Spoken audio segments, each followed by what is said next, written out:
तर मित्रांनो, हा खालचा व्हिडिओ तुम्ही बघू शकताय. हा व्हिडिओ आहे कालच्या आशिया कप मधल्या मॅचचा, अफगाणिस्तान वर्सेस श्रीलंका. या मॅच मध्ये मोहम्मद नबी या बॅट्समन अफगाणिस्तानच्या त्या बॉलरला 5 बॉलला 5 सिक्स मारलं. मित्रांनो, व्हिडिओ बनवण्याचा मुद्दा असा आहे की प्रत्येक वडिलांचं एक स्वप्न असते की आपला पोरगा चांगला करिअर करेल, आपला पोरगा चांगला नाव कमवेल म्हणून. त्या वडिलांनी कधी स्वप्न बघितलं असेल की माझा पोरगा मलिंगासारखं बॉलिंग टाकेल आणि नाव कमवेल, असं त्या वडिलांना वाटलं असेल. पण मित्रांनो, काल एकाच ओव्हरमध्ये 5 सिक्स मारलेलं बघून त्या बॉलरच्या वडिलाला अक्षरशः हार्ट अटॅक आला.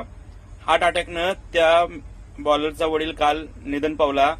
तर मित्रांनो, खरंच बापाचं खूप मोठं स्वप्न असतं की आपल्या पोरांना चांगलं नाव कमावं, आपल्या पोरांनी चांगलं करावं. मित्रांनो, खरंच खूप वाईट वाटलं हा कालचा व्हिडिओ बघून. 5 बॉलला 5 सिक्स मारल्यामुळे तिच्या वडिलाला